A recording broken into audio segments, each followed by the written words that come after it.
Hello, and welcome to the Bamboo Lab podcast with your host, peak performance coach, Brian Bosley. Are you stuck on the hamster wheel of life, spinning and spinning, but not really moving forward? Are you ready to jump off and soar? Are you finally ready to sculpt your life? If so, you've landed in the right place.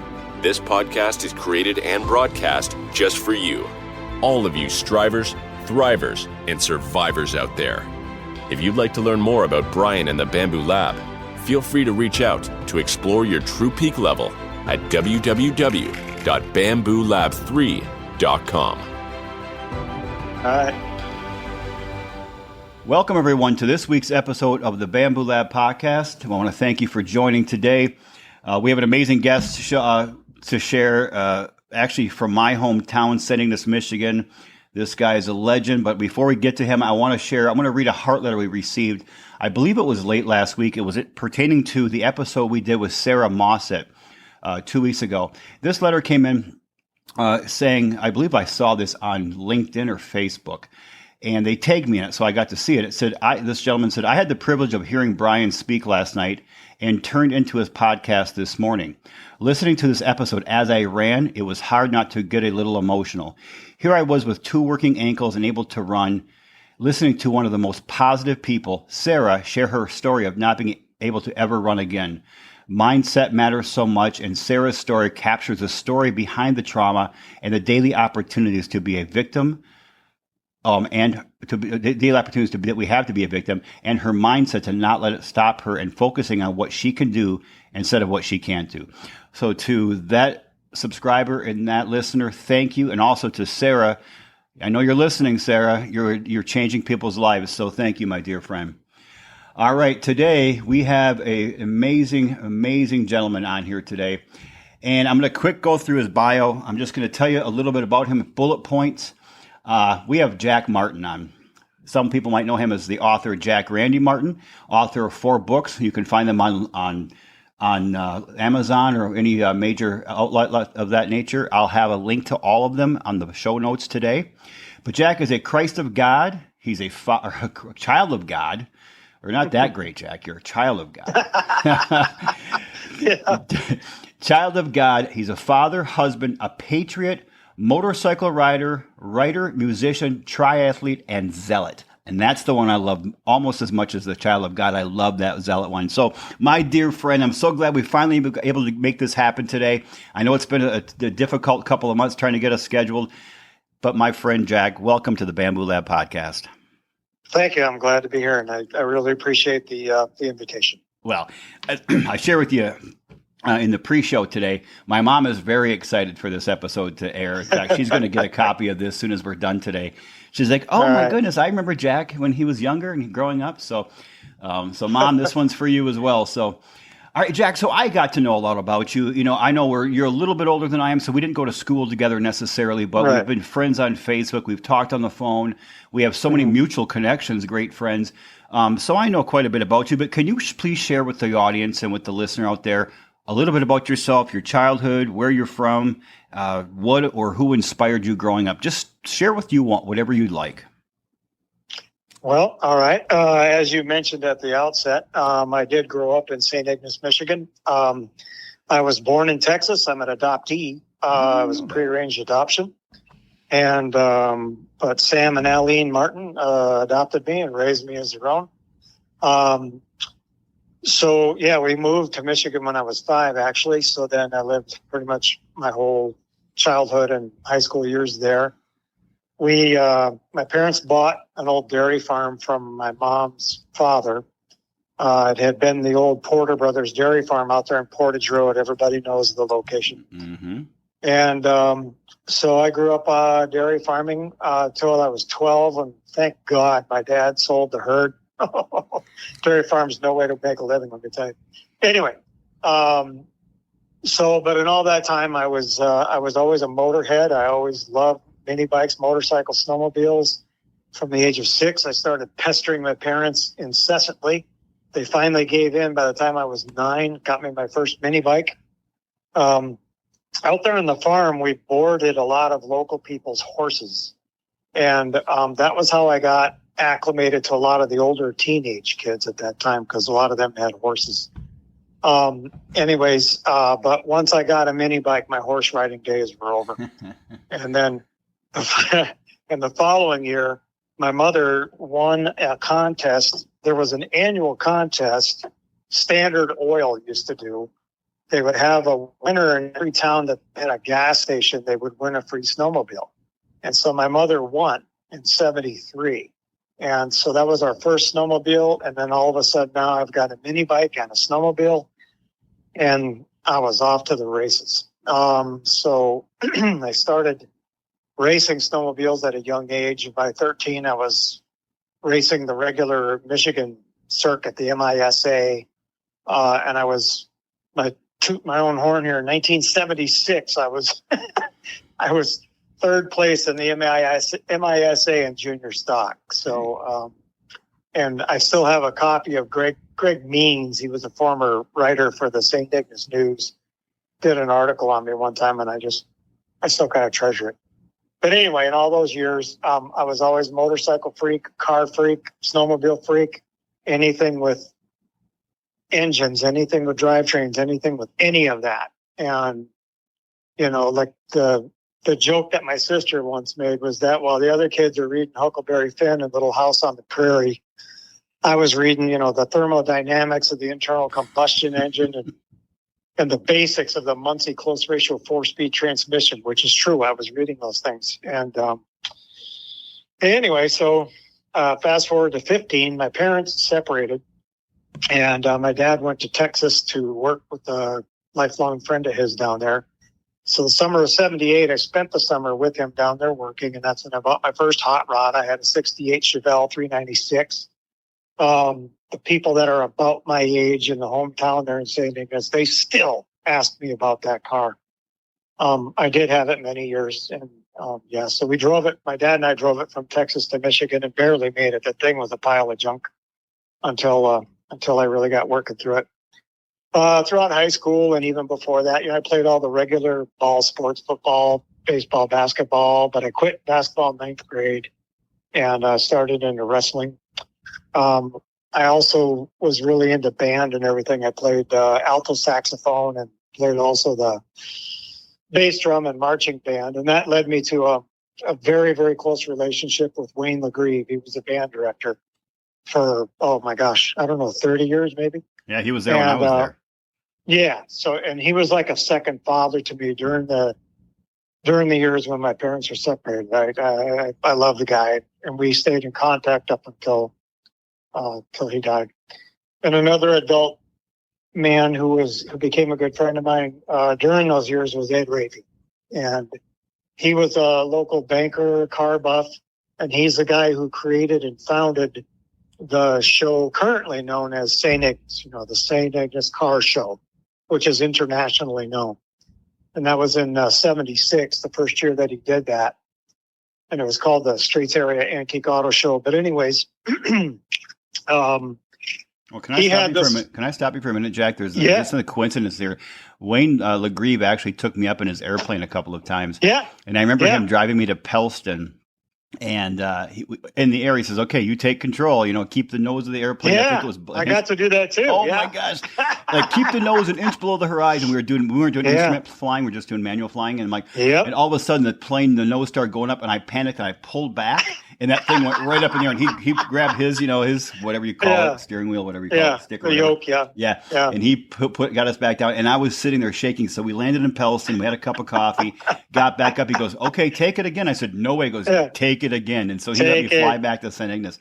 And another coincidence is, as you know, Ed Raby's son Sean was on the podcast several months ago. He's the author of Rebel Without a Clue, and I believe you were I was the editor of that book. Wow. And that dovetails in with my relationship with Ed, because all those years so Ed had this funny little office. It was all glass, and it faced the sidewalk in the old bank building down there on State Street before they built the new one.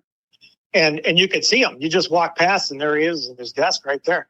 So I used to just spontaneously drop in there, and And he never objected. I just sit right down, and I'm so stupid and naive. I don't realize the guy's busy, right? So, but we just start talking cars, and I never overstayed my welcome. It was always quick, 5-10 minutes, and I was gone. But, and all these years later, I never forgot that, that he took that time. And I didn't have, there were very few people my age or even older in town that I could talk to at that level about cars that Ed could talk to me as well. And so I really appreciate it. So then some time goes by. Well, it's just a couple of years ago, and Sean said something about, I'm writing this book about my dad, blah, blah, blah, blah, blah. And I don't remember how he came up with the idea, or somebody suggested it, whatever, that I edit it. But he asked me, in some capacity, would you be a part? Well, yes, because number one, I'm a lifelong automotive historian. Number two, I'm just a car geek right to the bone. Number three, it was my way of giving back to Ed a little bit, just a way to say thank you. And in fact, I made a statement to that effect in the book. I didn't have Sean's permission, but I made an editor's note in the book, and I dared him to remove it, and he didn't. So, but anyway, so. Wow. So as school ended, it was 81. And so we were in a recession, and I didn't know if I wanted to go mechanical or electronic engineering in school, but I looked at some of the hiring statistics, and mechanical engineers were having a heck of a time just getting a job after they graduated. Electronic engineers, however, had an 80% hiring rate within 60 days after graduation. So that's the way I went. And I went to it was Ohio Tech at the time, but it's the DeVry School now in Columbus. Oh, yeah. And so I went there, graduated in 3 years because they had an accelerated program. And when I was all done, I faced the dilemma. I got 2 job offers in the exact same day, one from Hughes Aircraft in Los Angeles and the other from Weston Controls in Scranton, Pennsylvania. And I had absolutely no idea which way to go. And so my dad, who was a World War II vet, he's been pretty much all over the world, I guess. He's like, well, if you go to Scranton, you're a Midwest guy. You'll understand the Midwest people. You'll understand the ways of life, and you'll fit in and you'll be fine. If you go to California, that's a whole different bailiwick. But I think if you go to Scranton, you'll spend the rest of your life wondering what California would have been like. Mm-hmm. On the other hand, if you go to California, hate it, you can always come back. And so that's what I did. So I go to California. Next thing I know, I'm married, and I lived there 37 years and have 5 children. But we left California in February of 22 and living in Springfield, Missouri now. In the Ozarks? Yes. Love it. It's very pretty here. It's really pretty here. What's it like right now down for you? What's an average temperature in the summer? So the temperature will range from 85 to low 90s. The big variance, now today it's going to be hotter than that, but the big variance is the humidity. Yeah. Some people will, some days the humidity fluctuates quite a bit, actually. Some days it's not humid at all, and it doesn't matter if it gets to 90, it doesn't feel hot. But some days the humidity is quite high. Today is pretty high. I was up for a walk a little while ago, and you could feel it. I could feel the moisture absorbing into my clothes. Oh, yeah. But I contend that Columbus, Ohio was worse. The 3 summers that I spent there in school, I think it was both. I think it was hotter, and it was more consistently humid. That's my memory anyways. So, Jack, what year did you graduate then? High school in 81 and college in October of 84. So, you graduated with, so I'm assuming Gary Terry and Billy Pope, that group? Yeah, that whole clan of miscreants. Yes. Oh, okay. I wondered what, yes. I believe this. I'm 99% sure of this fact. And if Billy's listening, he can call me and question and challenge me. I was with Billy the night he met his wife. Really? I Yep. know this story. I didn't know you were there. Yeah. Okay. So if the story's correct, we were at a pizza place or a restaurant. Mm-hmm. Yes. Mm-hmm. Because Gary and I and Donnie Gustafson went down to watch March Madness at DePaul University. I think it was the Okay. Sweet 16 or something like that. And All right. we grabbed Billy on the way, or Billy met us there because it was Chicago. And Mm-hmm. we were at a restaurant, and I vaguely remember this, Billy looked like, like a model. He's 6'4", built like a linebacker, good beast of a guy. Yeah. Yeah. Yeah. And I remember he either walked up to her or she walked up to him. I'd forget. And then the next thing I know, I'm hearing, hey, they're dating, they're engaged, and they're married. Now I follow him on Facebook.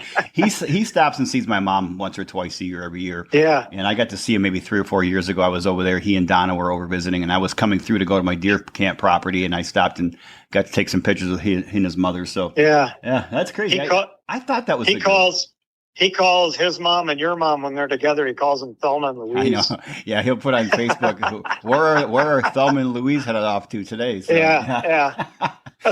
Oh, that's great. I thought that was the group you graduated with. I wasn't 100% sure, though. That's the boys. Oh, man, that's great. That's a good group. That was a good Mm-hmm. group.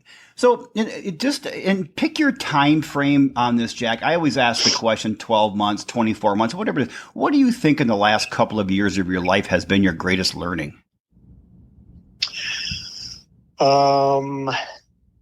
Greatest learning and greatest surprise was how deceptively stressful it was living in California. And the funny part is I didn't live in a city. I lived 5 or 6 miles outside of the town of Placerville, which is only about 9,000 people. But Placerville's close enough to Sacramento to be what I guess you call it, a bedroom community or whatever. Sure. People commute. So, and Highway 50 is the main artery going not only that part, but also all the way, it goes all the way to Tahoe. And so daily driving there, I did not realize how stressful it was. When I moved to Missouri, my first doctor appointment was 4 or 5 months after I'd been here, and my blood pressure dropped 40 points. Ooh. And not only that, sometimes, and it's related to stomach acid, but it used to happen, like if I was eating some chips or something and I made like a cut in my mouth, it was always followed with a canker sore, always. And that was for decades. And I haven't had a canker sore since I left California. Really? I didn't realize that was stress related. Or I guess it's you can cut your mouth, right, and it's no big deal. Nothing happens unless you've got some stomach acid going on, you've got something going on, stress, and then it matures into a canker sore. And I always had them. I would get 5 or 6 a year, and I haven't had one since I left.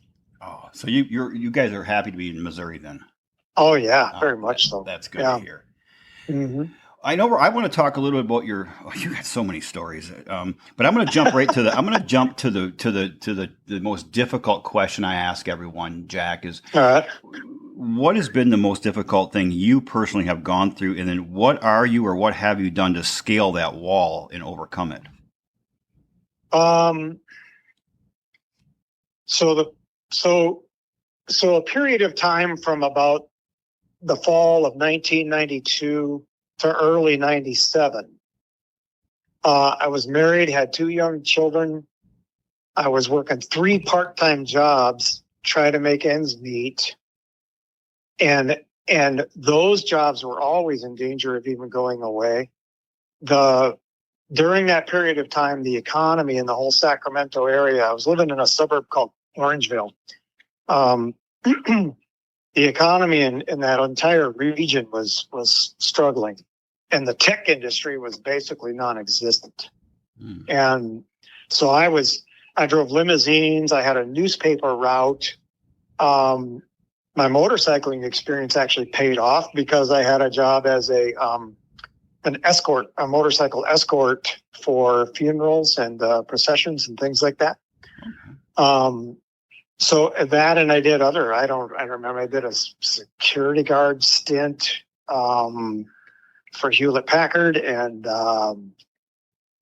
it was 5 solid years of of just 1 week to the next, just trying to make sure to get that paycheck, just, man, it was one thing after another. What year was this then, Jack? From about the fall of 92-ish to early 1997. So 4.5 years, really. Okay. So, yeah. Yep.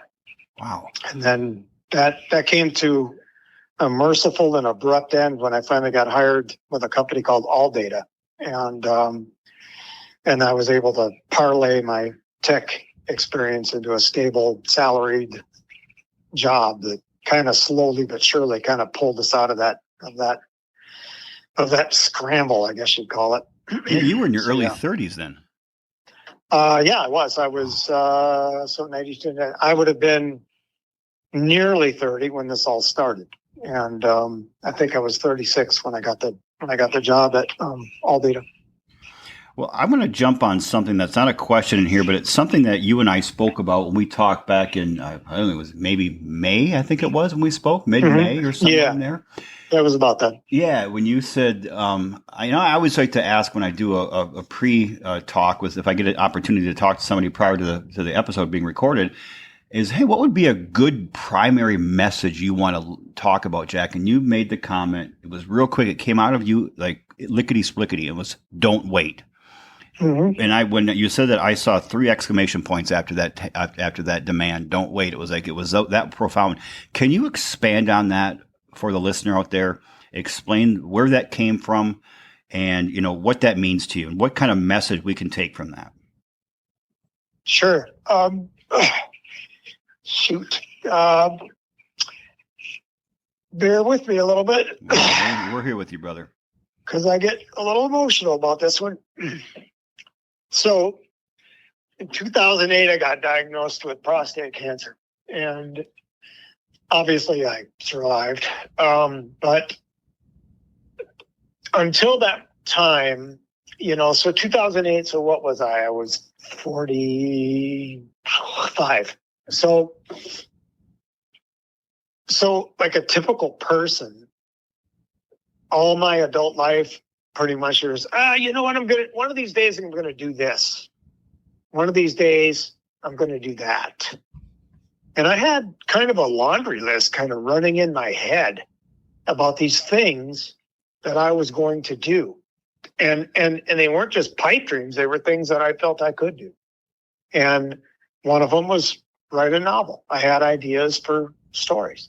The other was around that time, online publications were starting to proliferate, including publications that revolved around motorcycling. And my thought was that, I could write this stuff. I know motorcycles. I know motorcycle history. I know the motorcycle industry. I've been riding them since I was 10 years old. I've been breaking them for just as long.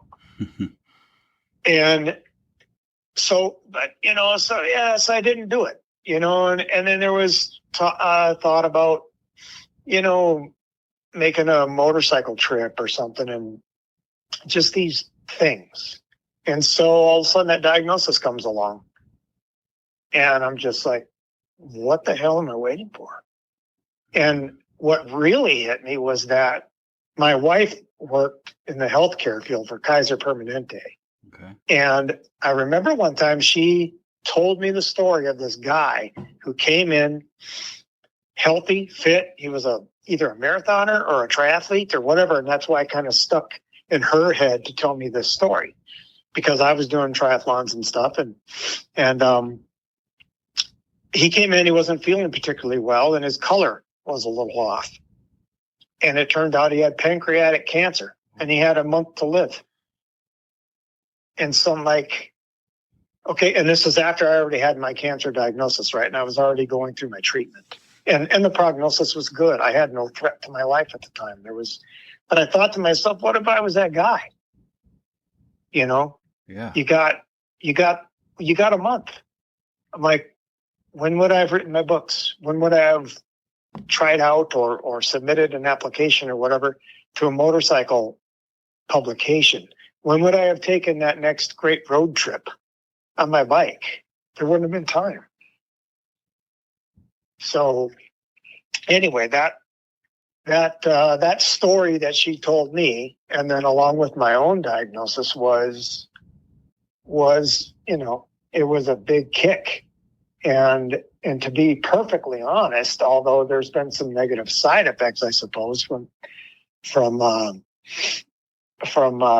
the radiation and stuff that I went through, they were fairly minor, but whatever.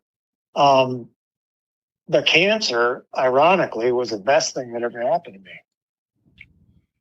me. But I will tell you, don't wait.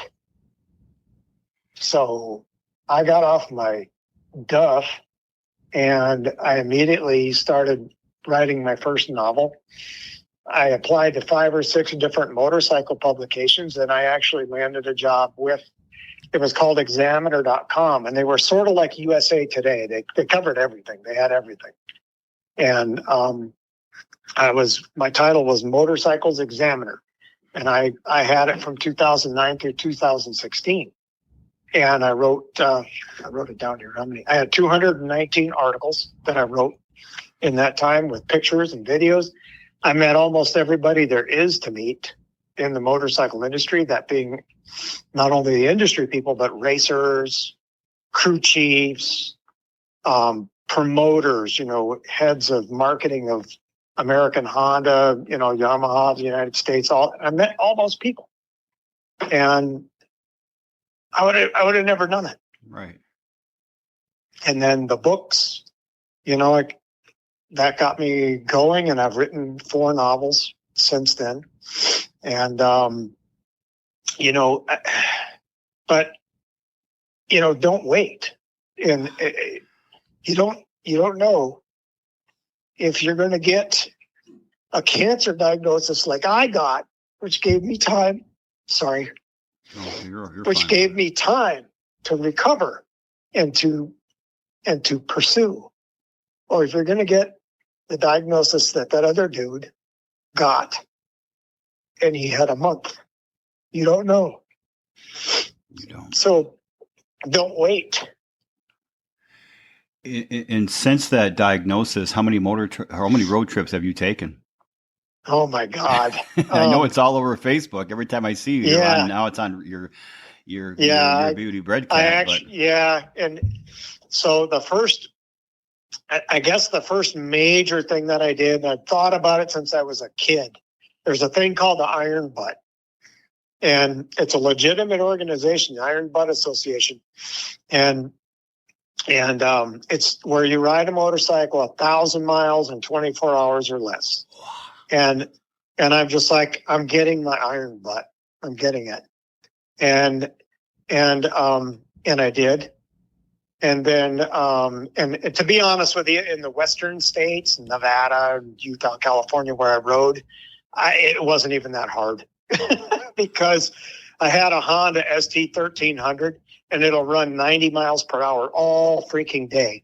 And so you could just run out on those open highways, and I did it in like 14 hours. So it was not a big deal. But anyhow, I did that, and then I made I actually developed a minor following, I suppose. I had a off-road bike called Red Cat. It was a red Honda XR 650, and I rode all over the Sierras in Northern California. And, took pictures and stuff. And I always did it with kind of this funny narrative, like Red Cat was an actual person, and despised my riding style and my lack of courage. And so Red Cat in our dialogue was often disparaging me for the places we might have gone or the things we could have seen if I only had some balls. So Yeah, I've got a picture of you in Red Cat at Yosemite here. I got a lot of pictures of you. Yeah. Red Cat. Red Cat. And Red Cat's no longer with us? No. Long story. So my cancer came back in 2016, and it had gone away in 2013. They had basically declared me cured, and I I wish they hadn't done that, but I was cancer free till 2016, and it came back, but they managed it for many years with just medications, Zytiga and Lupron and a couple others. And what happened though was as time went on, my joints, particularly my extremities, my wrists, elbows, ankles, became very sensitive to shock. And I had that bike set up with a pretty stiff suspension so that it could handle like single track trails and things like that. Because in the Sierras, there's a lot of rocks, and stuff like that. So it can be fairly hard riding. Sure. And so I just got to the point where not only the trail riding, I mean, just riding down the street on the thing, and if I hit a bump or something like that, just the shock that it transmitted into my arms and wrists, I couldn't take it. And so I knew a friend of a friend that was in the market for a bike like that. And so that was kind of where she went. So she's still prowling the trails and byways of the Sierra Nevada. Is she still disparaging her rider, you think? Probably, yeah. I would think so, because if I'm being perfectly honest, the guy who bought her, he was, I'll just be polite, he was kind of a rotund individual, and I felt that he spent too much time on the foot pegs, more on the seat. And Red Cat was accustomed to taking us into the hard stuff with me standing up. Oh, okay. And so I don't. I think he was more of a seat time kind of guy. But anyway. Well, I just want to just pause for a minute. I want to talk directly to the listener out there right now who is, in fact, thinking about doing something, a group of things, saying to yourself, one of these days, when this happens, at this point in my life, I'm going to do these things. I want you to remember what Jack just shared.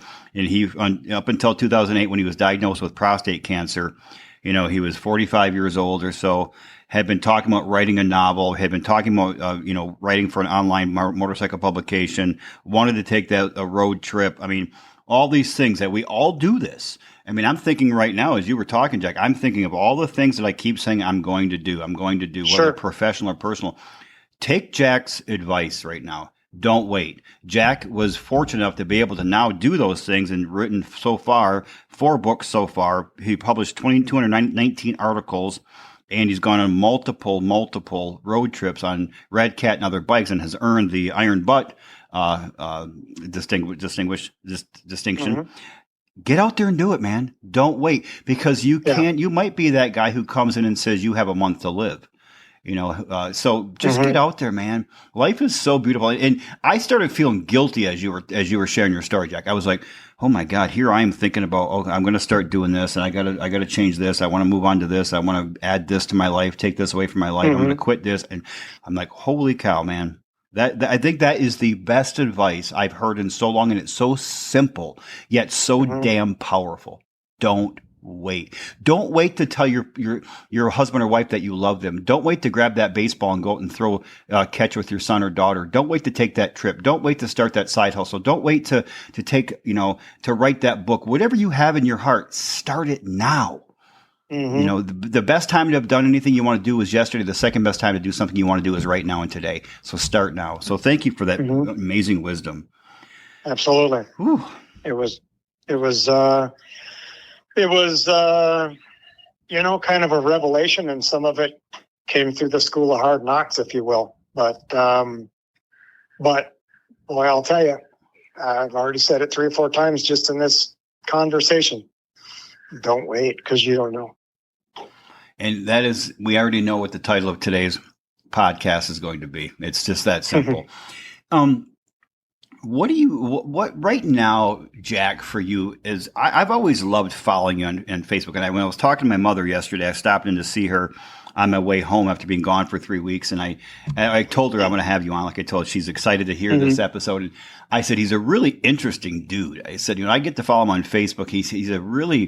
He's got a strong opinion on things. And I said, he seems like a very kind-hearted, good man, just with a very interesting story to share. And I said, and so you've done some cool things, and some great things. And obviously your family being probably the greatest thing you've done so far. But what do you consider now at this, or what are you, close to 60? Are you 60 years old yet? I just turned 60. Yeah. Hey, happy 60th. Thank you. What do you consider to be a win or a victory in your life? Honestly, it tickles me quite a bit when I see I have 5 kids, and when I see one of them either know more about a subject than I do, or they can perform something better than I can. I like that, because it, as a parent, I guess, there's always a sense of insecurity for me, at least. I don't know. Did I do enough? Did I teach them enough? Did I protect them enough, but not too much, et cetera, et cetera, et cetera. And then all of a sudden I see them, they'll know something more, like, especially if it's like history or politics related, because I'm really like addicted to those topics. And if I'm saying something like, I think I remember hearing this particular story. And one of my kids would be like, nope, that's not what happened. It's this way. And when I can validate that, because I always do, I'm impressed, that they actually knew that subject matter better than I did. And it gives me a quiet kind of a satisfaction and a confidence, like, okay, good. Look at them taking the lead. They know more about this, or they can do this particular thing better than I can. That's wonderful. I love that. Yes. And I always love when I hear this a lot. I hear this quote a lot, and I think it pertains to both. It's always referring to dads and sons, but I think you could equate it to say your parents are truly the only people who are going to be genuinely happier for you for being better than they are. I mean, and that really is true. You look around, your friends, your colleagues, your peers, your bosses, teachers, professors, whoever you have in your life, most of them, the vast, vast majority, do not want you to be better than they are. But as parents, that's exactly it's sad, but it's true. It is very sad. Yeah. And it's probably sad because some parents probably don't feel that way. But I think the vast majority of them, I think that's powerful. I love that you I loved when you put on here zealot as one of your things. And obviously a zealot is somebody who's very uncompromising in their ideals, whether they be political, religious, or beliefs or things of that nature. Where do you see yourself as a zealot, Jack? If you don't mind me asking. No, that's fine. So zealot applies to anything that I decide to devote my energy or efforts toward. And that can be like when it came to the writing, or when it came to when I was younger and I did the sports, or even later when I was doing triathlons. I let a lot of things just slide by me. I'm just not that interested. You know what I mean? Like, some things interest me, but are just, not that much. But when I decide that something is interesting and I'm going to indulge it, I'm in the whole way. And, and it could be anything. It could be, if you have, like the Hunger Games, that trilogy, that book of the three books, the trilogy. I think I read all 3 of them in a weekend, something to that effect. I mean, it was a very short time, because it had me from the first chapter, and I'm just like, nope, stay away from it, people. I'm reading, and so it's that. And it's also, even if I'm just building a deck or whatever in the back of the house, I get the right materials. I have the right tools. I measure and I remeasure everything. I cut everything precisely. I attach everything precisely. I just, when I decide to do something, I'm all in. I call that maniacally focused. Well, that may be true. And I feel that way a lot. I've never heard it described as zealot before. And I have very few interests. I don't golf. I don't ski. Nothing wrong with those things. My kids, my sons love to ski and golf, and I just never got into it. I don't have a ton of hobbies. I love to exercise and hike and I like to travel. I don't do it as much as I used to, but but the things that I'm focused on, it's that they dominate my mind consistently, and I have to have a pad of paper everywhere I go, even next to my bed. I go into the bathroom, I jump in the shower, my pad of paper is sitting there because my mind is always thinking on those subjects that I'm so zealot about. Zealous about, I guess, that I'm always afraid I'm going to miss capturing an idea, a thought, or something like that. So I guess I like that term zealot. I think I'm going to start referring to myself as a zealot. I won't put it on my face right now. And that idea of you writing everything down, I've stuck with that also, but it came to me because it's in one of Tom Clancy's books. The main character in Tom Clancy is Jack Ryan. Yeah. And he's married to a doctor. I think her name is Kathy. And so, I don't know which book it was, but anyhow, Jack Ryan somehow accidentally becomes president because there was a bomb or something set off and everybody was killed. And so, the notion or whatever of like, how are we going to remember things or whatever. So his wife had this little nugget in there about, if you don't write it down, it never happened. Ooh. And she means, you're going to forget. That's the crux of what she's saying. And so it was because of what she told him that in turn, he then all of a sudden devised a plan how to get the United States back on solid footing again. So, but even that little nugget in that book kind of stuck with me to this day. I jot things down too. It's going back to, you mentioned Tom Clancy. I really am going to stress that you read Jack Carr's novels. We talked about it on the pre-show talk. I think you would love them. I'm on the first one, the terminal list right now. I'm only 95 pages into it. I was grabbed like in the first 5 pages, and I like a book that can do that. But I learned a lesson, Jack, probably, oh my goodness, it was before my son was born. So he's now 20, he'll be 21 in a few months here. So probably 23 years ago, I had a contract with a company, and I had my employees, I had at the time, I believe, 10 or 13 people working for me, and they were mostly consultants that they worked for. They were employees of mine, but they were the consultants who would go out and do the work. And one particular large client of ours, which was a major breadwinner for us, called me and said, "Hey, the corporate budgets they're gone. I mean, this year we're strapped." He said, "We're going to have to, end this contract," which really would have probably cost 2 or 3 of my consultants their jobs, because I had 2 or 3 consultants out there. And I said, "Okay, here's the deal." I said, "We won't charge you anymore. I'll flip the bill." And anyway, I was driving down 28th Street in Grand Rapids in my car going, how am I going to, and this was probably 3-4 days after the phone call. How am I going to do that? How do I salvage this? They don't have the money. So I had a pad of paper and a pen there, and it came to me. I won't charge them. I'll only charge them for X amount of money for if my program brings them in, I think it was 200 clients. So our program would teach these companies how to bring in new clients. And I did the calculation. I thought, if we bring in them 200,000 clients, that's going to be about $1 million for them in revenue. And I thought, okay, so I called the vice president, and I said, okay, here's the deal.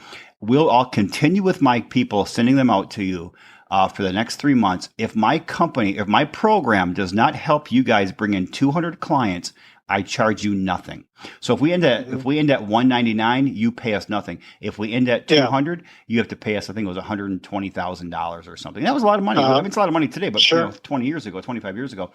And we ended up, and so he goes, "That's great. We have nothing to lose, because we know if your program brings in these clients, we're going to make $1 million or 1.5, whatever it was."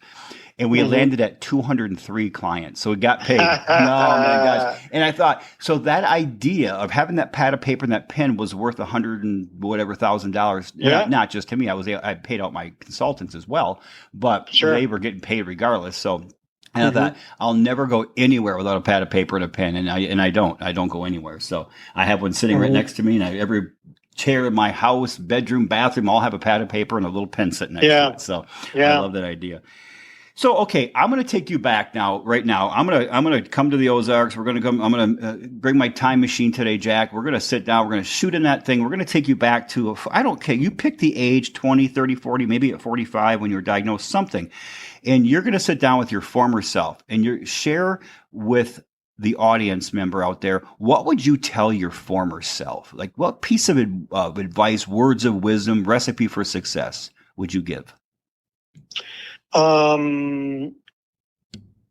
me, honestly, okay, so I did go to college, but if I had it to do over again, I would have still gone to college, but immediately after, I would have entered into the military and gone to officer school. And the only real regret that I have as an adult is that I did not serve. You know what's interesting, Jack? I've thought about that many times in my life as well. That's a regret I have. And now I don't like to regret things because I wouldn't have the children I have today and things like that. But it is one of those things. I wish I could be where I am right now in my life with the people I love around me, but yet still have served our country. And I've had so many amazing guests on here who are currently or who have served our country. So hats off to all the all branches of our military. I had a college classmate named Michael, and so we all graduated. We all got jobs, and Michael had actually been in the ROTC in college, and so he went to work for it. I forget who, doesn't matter. About a year later, though, we find out Michael had actually joined into the Air Force, and he was in Texas at OCS, and he served 23 years, I believe, and exited as a lieutenant colonel. And to this day, I'm proud as hell to know him. It's an honor. It's so interesting to sit down with those who have served and hear their stories, whether I've done it on the podcast or over a beer or over, or on the phone or whatever it might be, to hear their stories of terror, but yet such great pride in what they've done for the freedom and liberties of not just our country, but so many of the countries around the world. I think it's so fantastic. Right. Yeah, I bet we've had 15 or 20 guests on who have served. In fact, last week's guest that'll air here in a couple of days, he served in the Coast Guard for a number of years. Oh, yeah. Yeah, 7 years. I forget how many years. I was just listening to Joe Rogan in my trip yesterday, driving up from Lansing, and he had Zach Bryan. Is that his name? Zach Bryan, the country singer? Anyway. Zach, Luke Bryan? No, Zach something. He's okay. Never mind. Sorry. He has a really good song out called "Into the Orange," I think, but I think it's Zach Bryan. He's really big. Okay. Yeah, Zach Bryan, and he was talking about he was in the Navy. He was in there for 7 years. And he wasn't even going to be a singer. He wanted to be a writer. He wanted to write a novel and write. And he started writing songs, and he would just play them on his guitar while he was serving in the Navy, and he would put them on YouTube. And then all of a sudden, they finally came to him and said, "Hey, you're getting too big. You need to leave the Navy." The Navy came to him and said, "You need to leave." And now he's one of the top singers in the world for country music. He's going to be playing at the Van Andel Arena in Grand Rapids here. I see here coming up here. So I mean, he's playing the big rigs or the big auditoriums. Yeah. Now. So good for him. That'd be your advice: is hey, go to college, but join a branch of service when you're done, and go to officer candidate school. Yeah. Yeah. That's me. I that's not going to work for everybody, but you asked me the question, so I answered it. I love it. Well, I think that can be with anybody. It comes right back to one thing: don't wait. Just don't wait. If it's something you want to do, explore it, look into it, do it. I have clients who, we did an exercise a few months ago with some clients, and I said, if we could eliminate all of your fears for the next 7 days, what would you do differently this week? And it was amazing the things that people share with me. I would do this, I would do that. I'm like, well, then do it. If you can't, if it's not something you can do this week, start the process. If you want to buy, I would buy a commercial property. Start looking into commercial properties. Take the first step. Sure. Some things you can do this week. Some people are like, well, I would take my wife out to dinner and really look into her eyes and tell her I love her, even though we haven't been getting along for the last 3 years. Take her to dinner. Tell her you love her. Don't wait. There's a little bit of a tie in there to advice that I've given my kids and some other younger people about how to make a decision, because a lot of times they get caught up and they just get bound up and just not knowing which way to go. Mm-hmm. And I'm like, yes, you do. You know which way to go. You know which decision to make. The problem is you're getting bound up by the consequences. And so, and I partly learned this from martial arts years ago, and I can't remember the exact story, but it was an instructor who gave me the first little nugget of this thought process, which kind of has evolved over 30 years. But if you could make your decision in a vacuum, right, where nobody gets offended, nobody gets hurt, nobody loses money, nobody gets physically injured, and everybody decides that your decision was good and they support you. If you could make a decision in those conditions, your decision would be easy. It would be almost a foregone conclusion.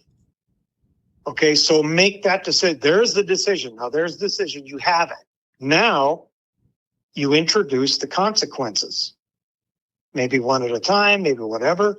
And then after that process, if you conclude, okay, that you're going to change your decision, you know what, the consequences are not worth it. Well, that's fine.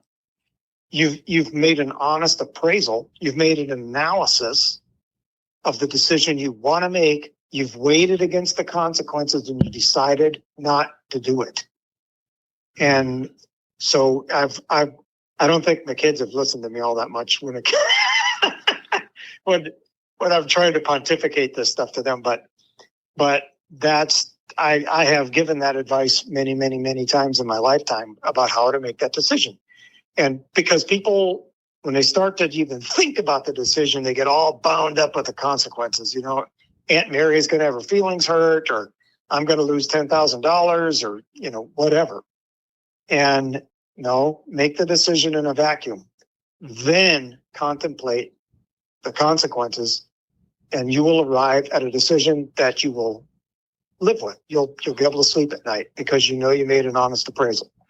Okay, so I'm going to just capture that again because I just wrote down exactly where this was about 50 minutes into the podcast, or 49 minutes into the podcast. It's right. So make your decision in a vacuum. Take it in a vacuum. So take everything out and just look at. Can you kind of explain that a little bit again? Because I'm writing this down. Yeah. So you make that decision assuming or believing that nobody loses money, nobody gets their feelings hurt, nobody gets physically hurt or injured. Everybody will support you. Everybody will give you accolades for that decision that you made. It's all good. Everything is positive. So when you put those conditions on, the decision becomes almost obvious which way you're going to go. And I don't care what you're trying to decide. It's almost always an obvious decision, but you're bound up by the consequences. So, okay, so now you've made your decision in that vacuum, right? And then introduce the consequences. And maybe you'll stay the course. Maybe you'll change. But either way, you did it honestly. You didn't sit there with your head in your hands all bound up like, oh, I don't know what to do. I don't know what to do. No, you knew what to do. You just weren't thinking and processing clearly the consequences. So once you do that, then you can live with it. At least that's been my experience. I've had thoughts about, like, I decided I'm going to do this. And then I think about, it's really going to hurt my buddy's feelings. It's really, whatever. And I've decided not to. And I'm like, okay, but I made a conscious decision one way or the other. I didn't just sit there I don't know what to do. Man, we could have done a whole show on just that, on those steps. I literally, I'm sitting here thinking, okay, how can I use this tonight when I'm sitting here alone and doing some reading and journaling on some decisions I have to make. So I look at it. I like to simplify. I'm looking at vacuum, consequences, decision, or live with it. I mean, that's how I look at that. Oh, man, that's sure. And your kids didn't listen to you with that one, or you think they have and you just don't know it? They may have, and they just might, but I mean, at the time it was always like they sat there kind of patiently making eye contact, but I don't know if it was sinking in or not. I don't know. Well, I would imagine that it did.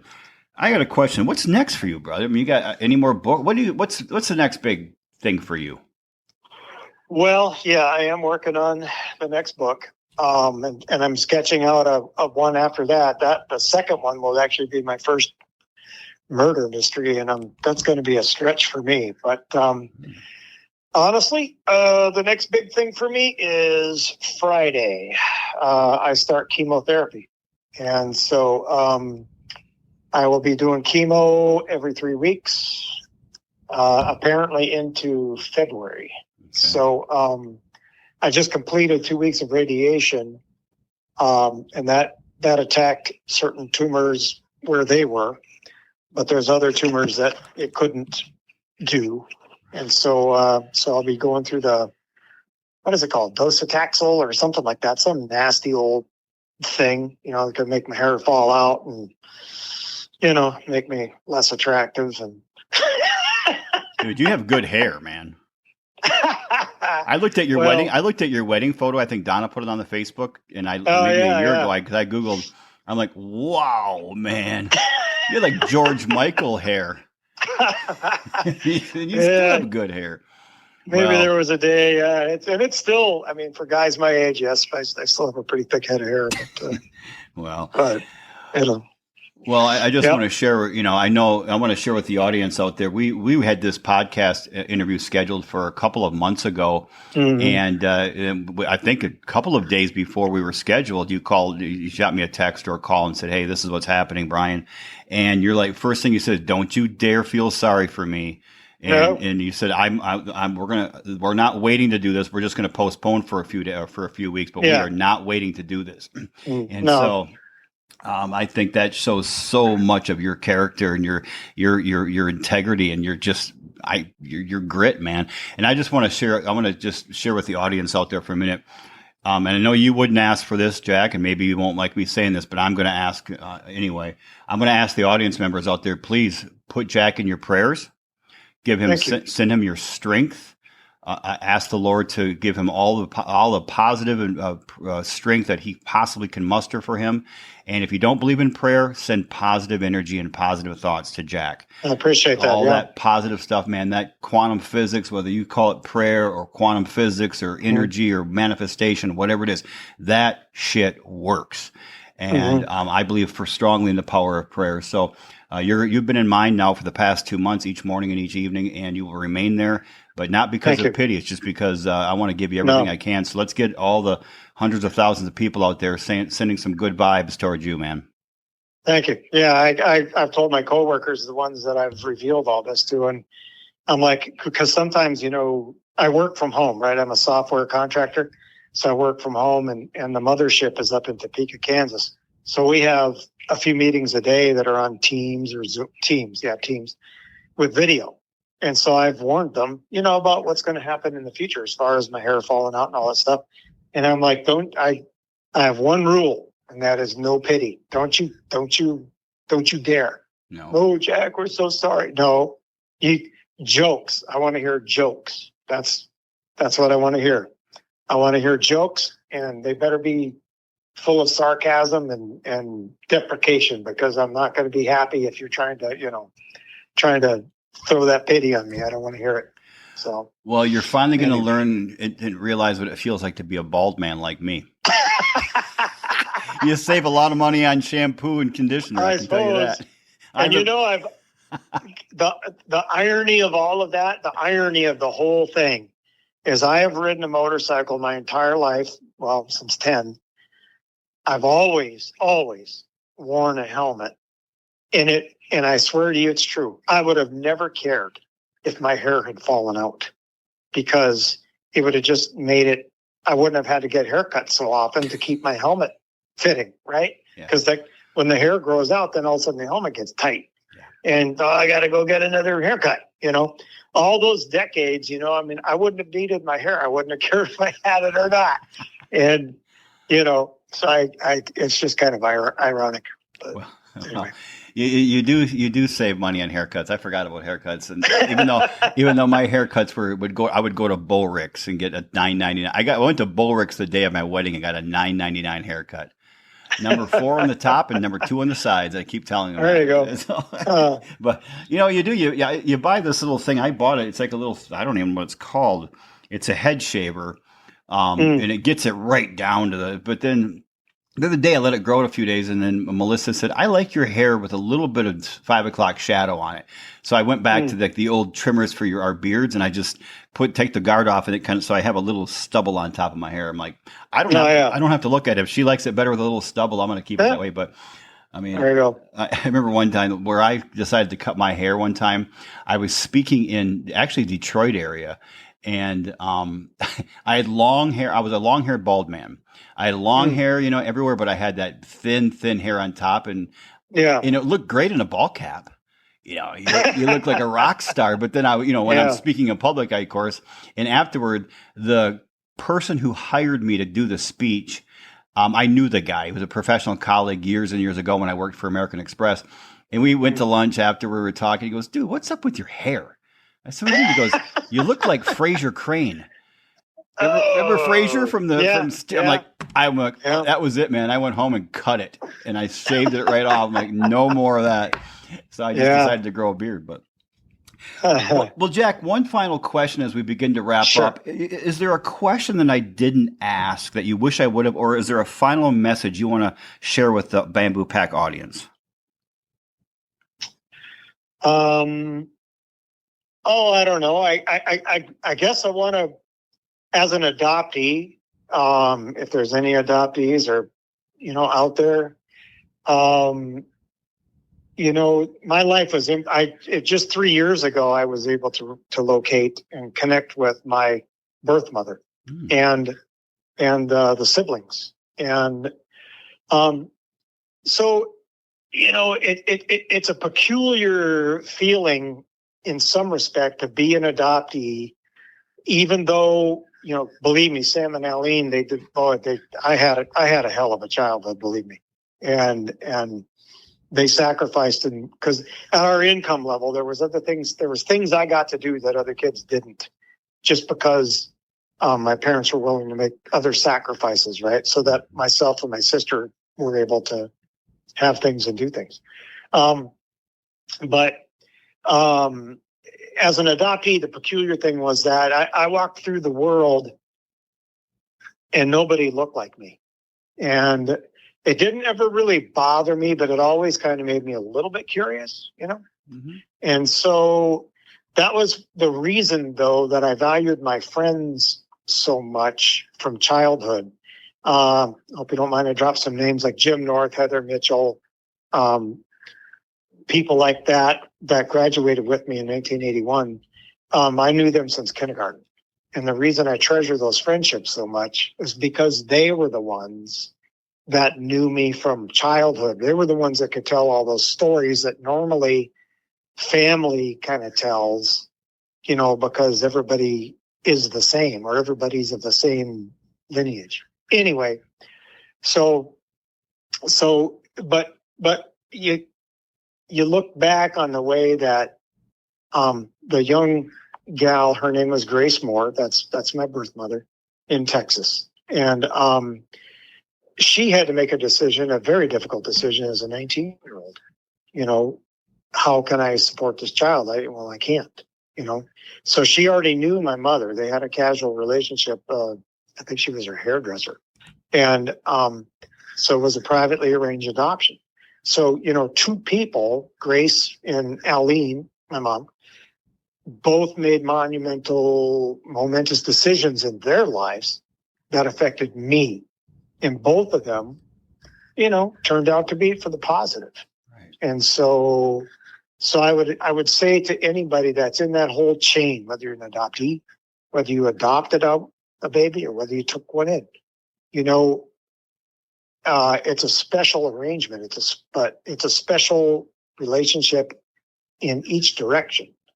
And so be grateful that you're a part of that that you made a rational adult decision to either take in that baby or to give the baby to somebody responsible, or so that's a parting message there. I love that. And we've never had anybody mention that on the podcast before. So I would thank you for that, because I know there are people out there Sure. who have adopted children, who are adopted children, or who have adopted children out, and so it's an incredibly powerful tool, and it definitely beats the alternative. So, Right. Yeah. I do have to ask you one question, dude. You have a Night Ranger. You have a Night Ranger poster framed with all the signatures, and I want to know if you. I want to know your favorite Night Ranger song. You could still rock in America. I love Sister Christian, man. And when you close your eyes, I like it. Yeah, that's a good one. I like When You Close Your Eyes. I like that one too, and I really like the video on that one. But I don't remember the video on that one. You could, yeah. He's driving in the car, and she sees him from a distance, and he's in a convertible or something. I could see the imagery in my head, but anyways, you could still rock in America was.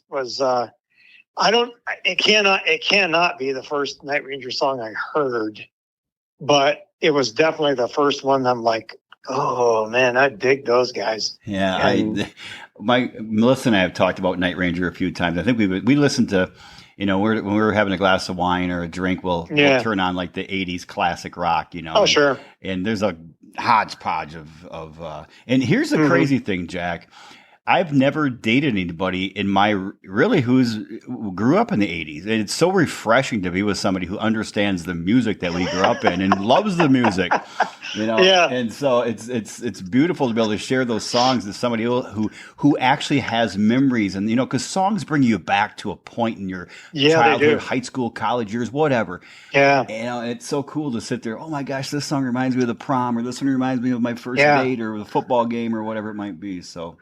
Yeah, that's so true. That the song by the Cars, "Let's Go." Yeah, you know how that starts off with that boom. Yep. Right, and it's got that minute, that instant that I hear that, I'm transported back to my little ugly green metal desk in my bedroom, sitting there doing homework, because back in high school and stuff, I would do my homework at my desk, and I had a stereo system in my room. And I only had like 3 8-track tapes, and one of them was the Cars. And actually I had them both. I had the first one, and then I had Candy-O. But I hear that first noise, that first sound from "Let's Go," and instantly, man, I'm back at that little green desk doing my homework, and life was good. Well, you know what that song does for me, Jack? I don't even know. The song was on an 8-track. My brother David had a Mustang. I don't even know what it was. I remember it was kind of brown colored, and maybe your brother was a rascal, by the way. Oh, anyway, yeah, he has settled his life down big time. Yeah, he was definitely a rascal. Yeah, and he was 10 years older than he's 10 years older than I am, but he has settled his life down dramatically. But I remember, and I still hear a lot of stories, But he had this Mustang, and my mom doesn't even know this story, I don't think, so she's going to know it now. But when nobody was home, I don't know, my brother must not have taken his Mustang at times. I was probably 14, 13, and he had that 8-track, and I would get to that song, and I would take his Mustang around our block. We live up there behind Clyde's Drive-In, and I'd go down I'd go up to where the Shell station is now. I don't know if that was there. I'd go around, then I'd go down the service road, and I wouldn't go far because I couldn't, I didn't want to be caught, and I would play that song. I would wait for the timing, and I would accelerate, or I would take off when that song came on. Oh, my gosh. Yeah, that song, every time I hear it, I think of that. I think it was a brown Mustang. I'm pretty sure it was brown. That's or funny. tan, but but yeah, it's amazing. All right, my friend, we're going to sign off here, and I want to go back before we do. And, I'm going to go back to what I started with, because I want to read how you've kind of declared your titles to be in life. And I'm going to add one at the end. So we have Jack Martin on here today, folks. We've had him on for a little over an hour, this has been amazing. Jack is a child of God. He's a father. He's a husband, motorcycle rider, writer, musician, triathlete, and zealot. And I'm going to add one more. He's a tough as nails warrior. So I want to add that one to you, my friend. And I know when I called you tough of nails the other day, you didn't accept that title, but you are a tough as nails warrior, and you've got. You probably won't put that on your Facebook, but that's what we're going to call you here. So we're all with you. We know you're going to get through this. You're going to come out stronger. We've got a lot of people praying, sending positive vibes your way. And so you have a ton of people, my friend, who love your brother. And I just want to thank you for being such an amazing and inspiring, impactful guest on the Bamboo Lab podcast. Well, I appreciate the invitation, and I hope, I hope it was beneficial to somebody who may be going through some of the same things. You changed lives today, my friend. I know that for a fact. Thank you. All right, everyone. We'll talk to you in a week. Thank you for tuning in. Please, if you haven't yet, hit that like and subscribe button, rate, review us, and please share this episode with 5 people. I usually say 3. I'm going to ask you to share this episode with 5 people you love who can really get that message in life of, hey, don't keep saying, in the future or one of these days or when this happens. Get that message, that person who needs to hear the message. Don't wait. All right. Until then, everyone, love you all. And please get out there and strive, love, and live. See you later.